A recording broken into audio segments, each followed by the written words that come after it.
Was in where?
Hello everyone! Welcome back to Rina My Official. At ito nga po, yung video na ito is,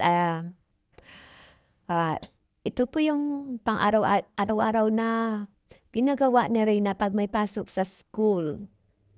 Ayan, so umagang-umaga, lalabas na yan siya para mag-antay ng service niya.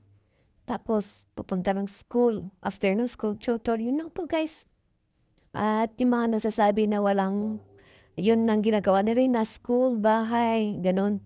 At tula naman, alangan naman po niya po yung yung mga lakpat siya at kung ano pa. Kaysa pag-aaral. Kasi po, pag may pasok po talaga, kulang na kulang yung oras niya sa pag-aaral.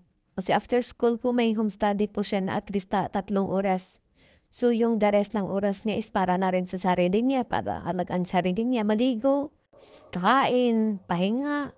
So, ano pa yung oras niya sa pamamasyal? Yan. At hindi naman po, may mga utak naman yan yung pamilya niya. If may time, bakit? Diba? Why not? Diba? Hindi sila mamasyal. Kitang-kita naman natin pag weekend na wala silang sinasayang na araw or oras. Nagbabanding sila, naliligo sila. At si Rina kasama si Danica, nagbabanding. Yun po. Pero pag weekdays po talaga, priority ni Rina yung pag-aaral. Kasi afternoon school niya may home study siya. Kaya yung mga nasasabi na wala ng ganito dati, si Rina pag-alagala, noon kasi, di ba? Noon yun, hindi na po pareho ngayon kasi si Rina busy na po. Sa mga, yung mga, yung importanteng bagay, di ba? Hindi na pag-alagala, pa-vlog-vlog, di ba? Yan, dito na po guys, I love you all and God bless us all.